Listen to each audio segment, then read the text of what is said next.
अंग्रेजों ने पख्तूनों को मारने के लिए उनके ऊपर मोटर गाड़ियां दौड़ा। जंग आजादी जिसमें हिंदू और मुसलमानों ने मिलजुल कर हिस्सा लिया।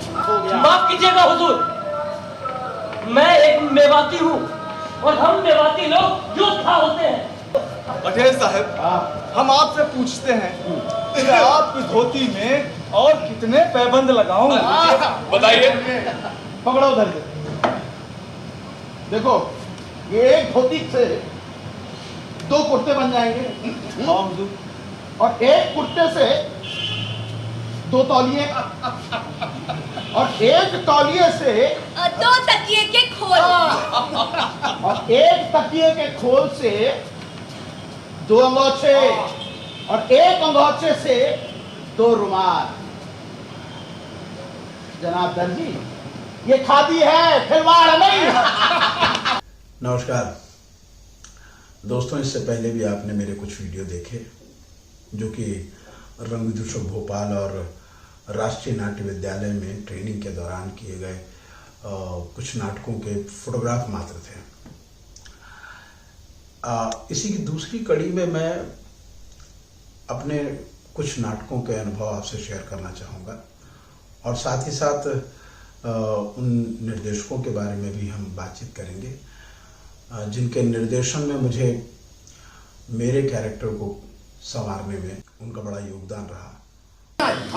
ये अंग्रेज हिंदुस्तान को हिंदुस्तानियों से बचा रहे हैं। तो अपनी ये सत्ता नहीं चाहिए, ब्रिटेन के पास सत्ता नहीं होनी चाहिए। बस भारत में किसी भी समुदाय को सरकार बनाने का हक है, चाहे वो मुस्लिम लीग ही क्यों ना हो। देखिए पटेल साहब, जब आपने ये कहा था तो ब्रिटिश पार्लियामेंट ने आपको चुनौती दी थी। ये आपका जाती ख्याल है। लेकिन कांग्रेस अध्यक्ष के हैसियत से आपने मेरा समर्थन भी किया था।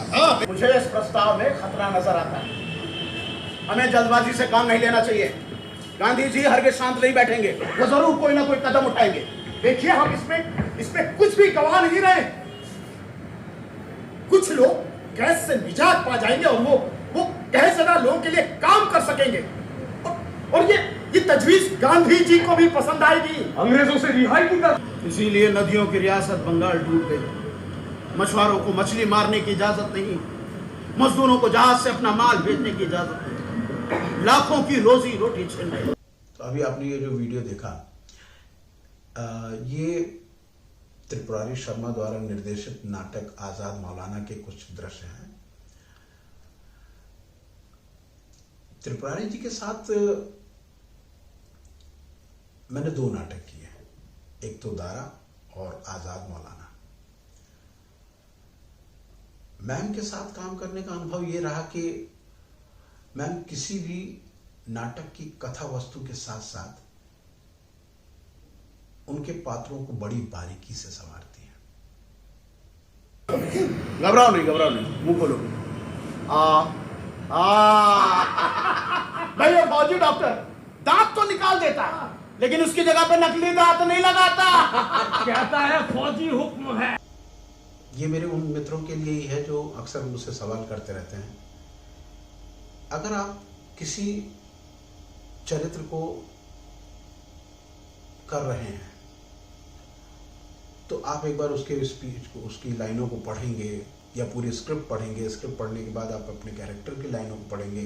कैरेक्टर की लाइनों को पढ़ने के बाद आपको उसमें थोड़ा बहुत तो कैरेक्टर दिखने लगता है। और एक ये होता है कि हम उसके बाहरी आवरण को पकड़ लेते हैं, जैसे हमने उसकी कॉस्ट्यूम पहन ली, उसके हाव भाव ले लिए, उसके जैसे चलना फिरना उठना बैठना ये सारा कुछ कर लिया। तो ये तो बाहरी आवरण हुआ, लेकिन जहाँ तक उसके इनर सोल की बात है और जो गिवन सरकमटेंस या सिचुएशन दी है उसमें वो कैरेक्टर कैसे बिहेव करेगा,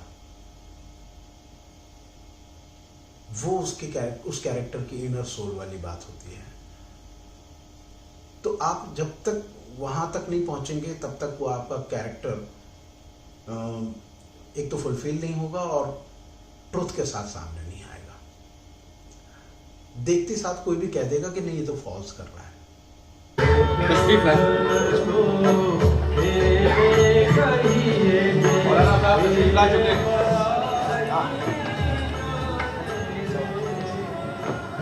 हमने एक्शंस की फिक्र की, उनके रिएक्शंस का सोचा है।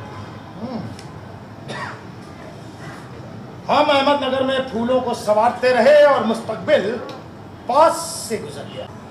मौलाना साहब, राजनीति हमारे लिए सिद्धांत था, लेकिन जिन्ना भाई के लिए तो राजनीति क्रिया है। देखिए पटेल साहब, जलियांवाला बाग में हिंदू मुसलमान सिखों का लहू एकदम घुल मिल गया। वे स्वराज और यकजहती के सिपाही कहलाए। लेकिन पिछले साल शिमला कॉन्फ्रेंस में जिन्ना भाई ने आपको वायसराय सदस्य के रूप में स्वीकार करने से इनकार कर दिया। क्यों? क्योंकि आप मुसलमान तो थे, लेकिन मुस्लिम लीग के नहीं थे। पटेल साहब, हिंदू मुस्लिम एकता की बात रहने दी। मिस्टर जिन्ना ने मुस्लिम एकता को भी नहीं बख्शा। अरे उन्होंने तो मौलाना से हाथ मिलाने तक से इनकार कर दिया। वायसराय ने भी इसे महसूस किया। मौलाना साहब, देखिए मैं आपकी तरह विद्वान तो नहीं, लेकिन ये जिन्ना भाई का कोई तोड़ नहीं हो सकता। उस जिन्ना भाई का जो हिंदू मुस्लिम में फर्क कर रहे हैं। छोड़िए, वो तो मुझे मुसलमान भी नहीं मानते। मैं हिंदुस्तानी हूं और हिंदू मुस्लिम एकता से मुंह नहीं मोड़ सकता। बस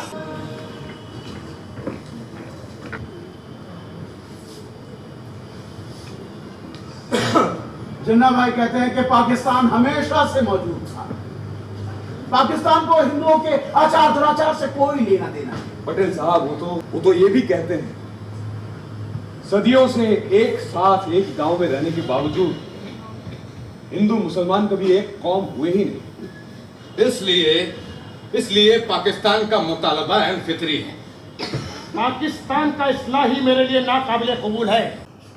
अगर गांव एक और देश दो, फिर भी उन देशों को कैसे बांटा जा सकता है जिसकी कोई सीमा रेखा नहीं? तब तो दो भाई, एक हिंदू और एक मुसलमान, ये भी तो दो कौम हुए। बताइए असद भाई, सदियों से एक साथ रहने वाले, एक ही जुबान बोलने वाले, एक बंगाली हिंदू और एक बंगाली मुसलमान, ये भी दो कौम हुए।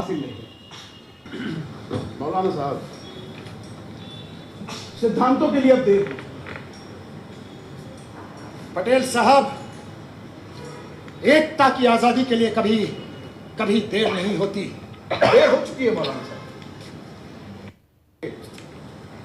वैसे मैं भी दो कौमी नजरिए में विश्वास नहीं रखता, लेकिन अब तो मैं भी यही कहूंगा कि हो जाने दीजिए बड़ी बात। जी मौलाना साहब, मुझे भी लगता है पाकिस्तान अपने मामला देखें और हम अपने। लेकिन इन सबसे पहले मैं एक बात बता दूं आपको कि इन वीडियो के माध्यम से अभिनय सिखाने का मेरा कोई मकसद नहीं है। बस मेरे ये वीडियो उन लोगों के लिए है जो अक्सर मुझे व्हाट्सएप और फेसबुक मैसेंजर पर सवाल करते रहते हैं, अगर हमें अभिनय करना हो तो हम इसकी शुरुआत कैसे करें, या हमें ऐसा क्या करना चाहिए, तो कुछ टिप्स वगैरह दे दीजिए। तो उनके लिए शायद ये वीडियो कारगर हो। तो बस मैं अभी फिलहाल इतना ही कहना चाहूँगा इस वीडियो के माध्यम से। थैंक यू, धन्यवाद।